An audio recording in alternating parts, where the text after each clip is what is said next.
Mastaa mbalimbali kutokea hapa nchini Tanzania kwenye industry ya muziki wa Bongo Flava. Ziona kwamba tunafahamu kwamba Vanny Boy Rayvanny kutokea pale katika label ya Next Level Music hapo kesho tarehe 10 atakuwa katika ufunguzi wa zile finali za kombe la dunia ambazo zinafanyika katika nchi tatu. Yani tunazungumzia pale Canada, Toronto, lakini pia Mexico City, lakini pia pale Los Angeles, yani United States of America.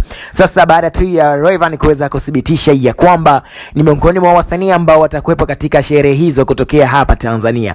Sasa nimeona baadhi ya mastaa tofauti wameweza kumtakia kila heri baada tu ya Rayvanny kuweza kuposti cover ile ya FIFA kwamba ni miongoni mwa wasanii ambao watakuwepo katika sherehe zile za ufunguzi ama zile open ceremony za mashindano ma tournament hizi za World Cup kwa mwaka 2026. Baada tu ya Vanny Boy kuweza kuposti kupitia ukurasa wake wa Instagram, nikajaribu kwenda kwenye upande ule wa comment na nikakuta baadhi ya mastaa wa muziki wa Bongo Flava na wale ambao sio mastaa wa muziki wa Bongo Flava kuweza kumpatia pongezi kwa hatua ambayo aliweza kufikia Rayvanny aka CEO kutoka pale kwenye label ya Next Level Music.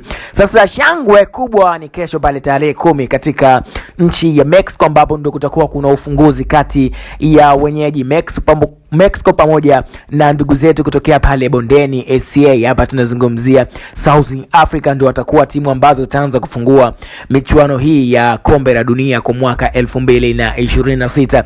Na kama nilivyokuambia hapo mwanzo, kama Vanny Boy ni miongoni mwa wasanii kutokea East Africa na Tanzania pekee ambayo wamepata fursa ya kuweza kupanda katika stage kubwa ama katika mlango mkubwa wa kiburudani katika michuano hii ya World Cup mwaka 2026, atakuwepo. Ni hatua moja kubwa sana ambayo wa Tanzania tunabidi tujivunie, kwa sababu hata kama timu yetu ya taifa haijaweza kufuzu, basi tuna kitu ambacho tunaweza kujivunia kwenye upande wa industry ya muziki wa Bongo Flava, kwani Rayvanny kutokea Tanzania hatakuwepo pale akiweza kutoa burudani na dunia nzima itakuwa inamwangalia. Sijui unanielewa?